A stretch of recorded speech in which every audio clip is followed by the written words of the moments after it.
Assalamualaikum warahmatullahi wabarakatuh. Hai guys, balik lagi bersama aku Sabrina Nadia. Di sini aku mau membuat learning journal kembali pada pertemuan ke-11. Setelah UTS, di mata kuliah penulisan berita dan artikel ini dibuat kembali presentasi gitu. Nah, di sini aku mau membuat learning journal pada kelompok pertama, yaitu mengenai strategi dan tata cara penyusunan, penulisan, serta publikasi artikel ilmiah. Oke, langsung aja. Di pembahasan pertama itu ada tentang strategi penyusunan artikel ilmiah. Nah, dalam sebuah artikel ilmiah ini terdapat beberapa strategi dalam penyusunan artikelnya yang harus dilakukan oleh seorang penulis. Nah, yang pertama ada pemilihan topik, di mana pemilihan topik ini harus bermanfaat dan layak dibahas. Topiknya itu harus dikenal baik, dan ada juga topik yang kita membuat topik ini yang cukup menarik, dan juga bahan yang diperlukan untuk pembicaraan topik itu dapat diperoleh dan cukup memadai gitu.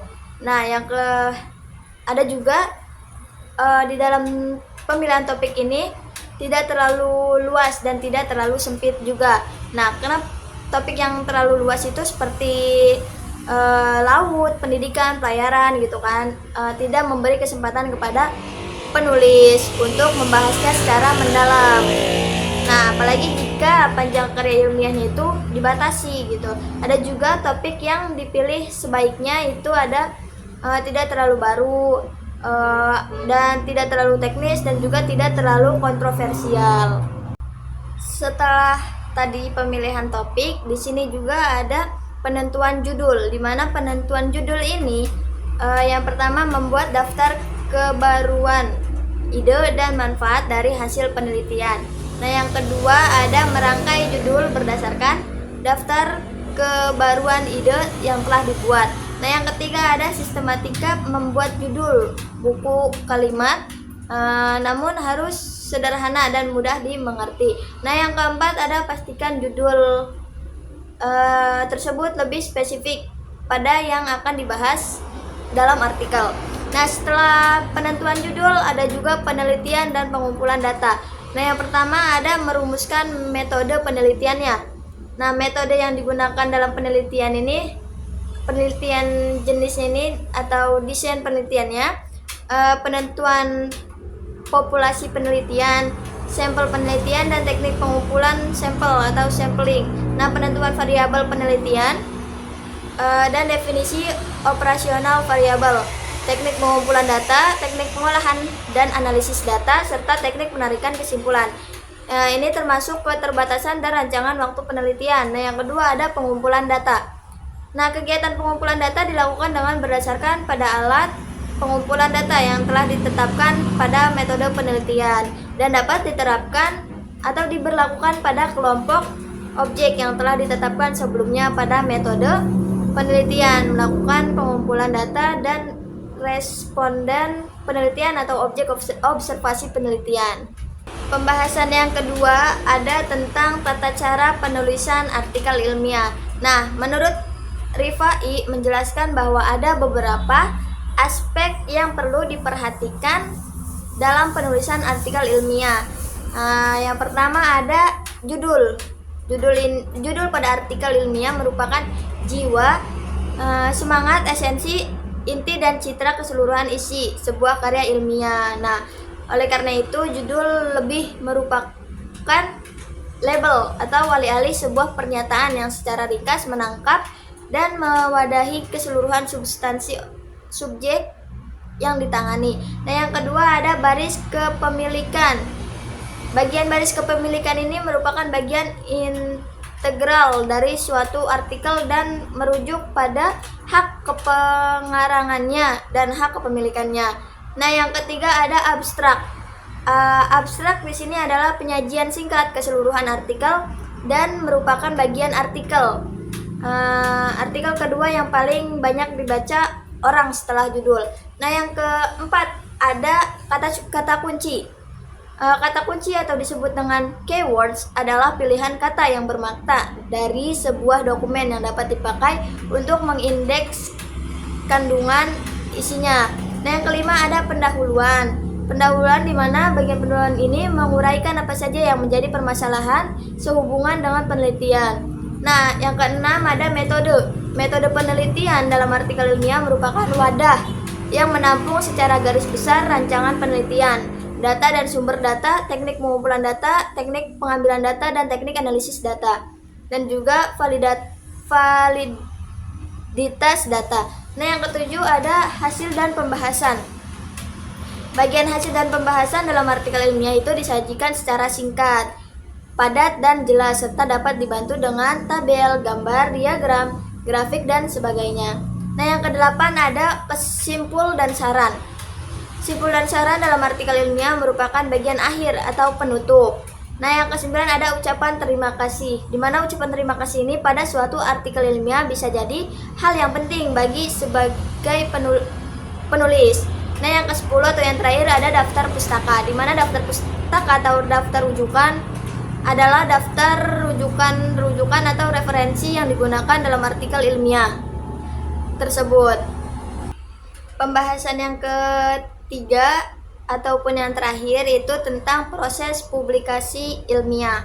Nah, sebelum membahas terkait proses publikasi ilmiah, yang perlu kita ketahui terlebih dahulu itu tentang definisi, tujuan, manfaat publikasi, serta jenis-jenis artikel ilmiah. Di sini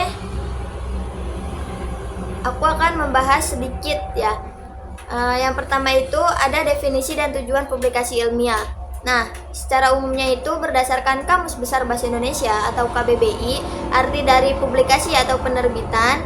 Publikasi menurut Witarsa 2019 adalah terbitnya suatu tulisan yang diketahui dan dapat diakses banyak orang. Dan publikasi juga merupakan cara untuk menyebarkan informasi yang diharapkan dapat membantu seseorang memperluas wawasan ilmiah gitu. Nah, publikasi ilmiah ini adalah hasil penelitian atau pemikiran yang ditulis dan diterbitkan sesuai dengan etika dan standar ilmiah. Dan juga ada tujuan dari publikasi ilmiah menurut Putra 2023. Nah, yang pertama ada memperoleh kritik atau saran, yaitu untuk mendapatkan kritik dan saran dari para penilai. Nah, yang kedua ada memperluas jejaring sosial, yaitu semakin banyak publikasi ilmiah, maka semakin luas jaringan sosial. Nah, yang ketiga ada membantu menyelesaikan permasalahan, yaitu penulis turut membantu mengatasi masalah tertentu dengan menerbitkan karya ilmiah. Nah, yang kedua setelah definisi, yang kedua ini ada manfaat publikasi ilmiah. Nah, menurut Direktorat Jenderal Pendidikan Tinggi, Riset dan Teknologi tahun 2019, ada beberapa manfaat dari publikasi ilmiah. Yang pertama ada rekaman karya sebagai akademisi. Yang kedua ada meningkatkan eksistensi dan reputasi peneliti. Yang ketiga ada kontribusi dalam perkembangan ilmu pengetahuan. Yang keempat ada pembuktian kemampuan dan portofolio. Yang kelima ada syarat kenaikan pangkat. Dan yang keenam ada mengembangkan hubungan lokal dan internasional. Yang ketiga itu ada jenis publikasi ilmiah. Terdapat beberapa jenis publikasi ilmiah yang melibatkan berbagai bentuk media yang digunakan untuk publikasi. Nah, diantaranya yang pertama ada artikel jurnal ilmiah atau disebut dengan scientific journal articles, yaitu publikasi artikel melalui jurnal ilmiah. Seperti halnya hasil penelitian, temuan ilmiah, dan analisis. Contohnya itu kayak Physical Review Letters dan Educalitra Journal.